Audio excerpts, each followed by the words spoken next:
Mambo vipi mtazamaji wa Ezu Media, ni matumaini yangu upo vizuri. Kwanza kabisa kabla ya yote ningependa kutoa pole kwa ndugu, jamaa na marafiki tuliopoteza wapendwa wetu kufuatia vurugu zilizotokea baada ya uchaguzi mkuu wa mwaka 2025 Tanzania. Baada ya uchaguzi nchini Tanzania, star wa muziki wa Tanzania na East Africa, namzungumzia Diamond Platnumz, amefuta posti zote zinazohusiana na siasa, zile zilizokuwa zikihusu kampeni pia amezifuta zote kwenye ukurasa wake wa Instagram. Jambo ambalo limekosolewa vikali na Watanzania wengi na wasanii wengine akiwemo Steven Nyerere. Sasa kuhusu Nyerere nitakujuza amemkosoa vipi Diamond. Tulia hapo nitakujuza kwa undani zaidi. Sambamba na hilo pia, Diamond Platnumz amepoteza wafuasi zaidi ya 100,000 kwenye mtandao wake wa Instagram kuanzia Oktoba 29 hadi kufikia sasa, licha ya kuwataka na kuomba radhi kwa kile ambacho kimetokea na kuwataka tuwe na umoja. Sasa Diamond aliandika pia kupitia ukurasa wake wa Instagram na kusema, Mwenyezi Mungu ndiyo mpanga wa yote na hapajatokea jambo pasipo yeye kutaka, na kila jambo hutokea kwa sababu, inshallah. Na kwenye hili Mwenyezi Mungu atujalie sababu yenye baraka kubwa kwa taifa letu. Atujalie amani zaidi ya tulionayo mwanzo, atujalie upendo zaidi, umoja zaidi, mshikamano, kupendana, maendeleo, na azilaze roho za waliotangulia mahala pema peponi. Amin.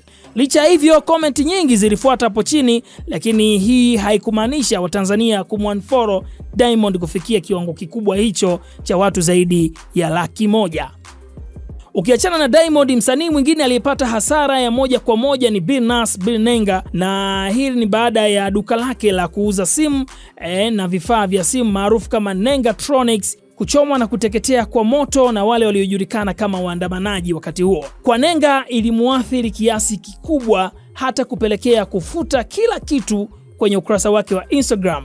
Unafikiri anawaza nini kwa sasa? Kwa upande wa wasanii wa kike, Shilole ni moja kati ya wasanii waliopata hasara ya moja kwa moja, na hili ni baada ya ofisi yake iliyopo jijini Dar es Salaam maarufu kama Shishi Food kuchomwa pia kwa moto na mali zote kuteketea. Baada ya hilo kutokea, Shishi pia hakukaa kimya, alivunja ukimya na kushow hisia zake kupitia ukurasa wake wa Instagram na kugusa hisia za wengi kwa kuandika ujumbe ulioambatana na video iliyoonyesha mabaki ya ofisi yake ya Shishi Food. Sasa Shilole aliandika, na mimi namnukuu. Shilole ameandika hivi: ujumbe wangu kwa taifa, salam. Kwanza nitoe pole kwa dhati kwa wote waliofikwa na msiba, majeraha na hasara kutokana na vurugu zilizotokea. Kurudishiana maumivu si utu wala si msingi wa taifa letu. Tofauti za kisiasa hazitufanyi tuache kuwa jamii moja, kwani kabla ya itikadi sisi ni binadamu na sisi ni Watanzania. Mimi ni muhanga wa fujo hizo na ofisi yangu imechomwa na mali zangu zimeteketea. Wapo walionekana kufurahia wakidai nilistahili kwa sababu wa msimamo wangu wa kisiasa, lakini ukweli ni huu: sijawahi kumtukana mtu, sijawahi kumdhuru mtu. Nimekuwa tu muumini wa siasa ninayoiamini kupitia chama changu CCM. Lakini je, wale wasio na chama walioumizwa, je, nani anawatetea? Hili linaonyesha wazi kuwa fujo hazitofautishi bali uharibifu usio na mantiki. Kwa hivyo wakati huu si muda wa kutafutana mchawi wala kushindana kutupiana lawama, ni wakati wa busara. Na wabariki na kuwasamehe wote waliohusika katika uharibifu wa biashara yangu, huku wakiwa wamedhamiria kunirudisha nyuma. Muhimu ni kwamba Mwenyezi Mungu ameendelea kuniruzuku uhai, basi ninaamini mali zinaweza kurejeshwa kwa juhudi na kupambana pasipo kukata tamaa, lakini pumzi ya uhai haina mbadala. Alhamdulillah. Naiombea nchi yangu, namwombea rais wangu Mama Samia pamoja na serikali yake katika kuendeleza awamu ya 6 katika kipindi chake cha pili, kwani ninaamini kuwa huu ni wakati wa kuimarisha umoja na upendo kwa taifa letu. Ni muhimu sana kuwaunga mkono viongozi wetu, na mimi sitarudi nyuma katu. Nitaendelea kuamini, kutetea na kusimama na imani safi ya chama changu CCM licha ya majaribu, vitisho na hasara niliyopata. Ninashauri tusimamie katika nguzo ya hekima, maridhiano, uvumilivu na utatuzi wa hoja bila fujo. Kwa walionijulia hali baada ya kuzushiwa kifo, poleni kwa namna mlivyojisikia baada ya habari zile. Asanteni kwa kujali. Mali zilizopotea ni hasara kubwa sana na nimeumia, ila haziwezi kuwa na thamani kuliko uzima huu Mungu alionipa. Alhamdulillah. Tuchague amani, tuchague umoja, tuchague busara. Mungu ibariki Tanzania.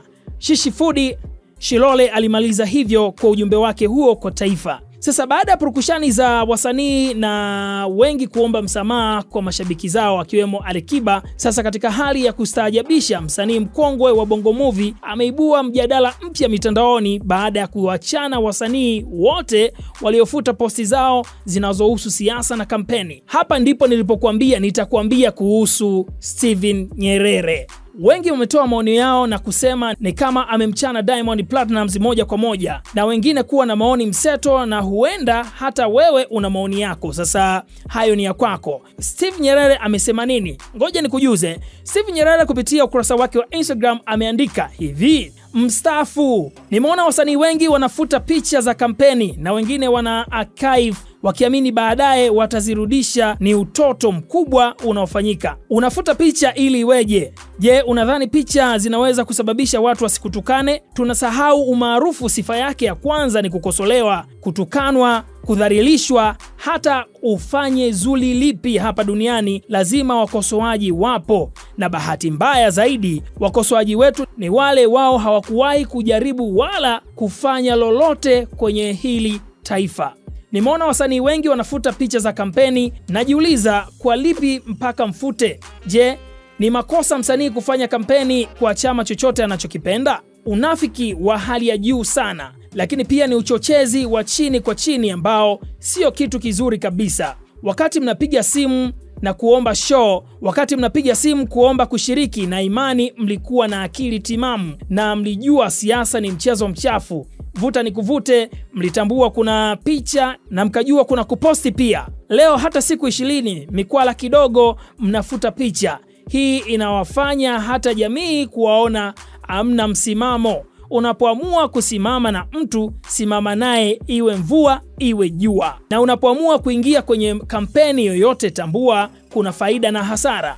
Tambua lazima kuna hali mtapitia. Hapo ndipo sehemu sahihi ya kubaki na misimamo yako kwa heshima kubwa uliojenga. Kufuta picha zote za kampeni ni unafiki.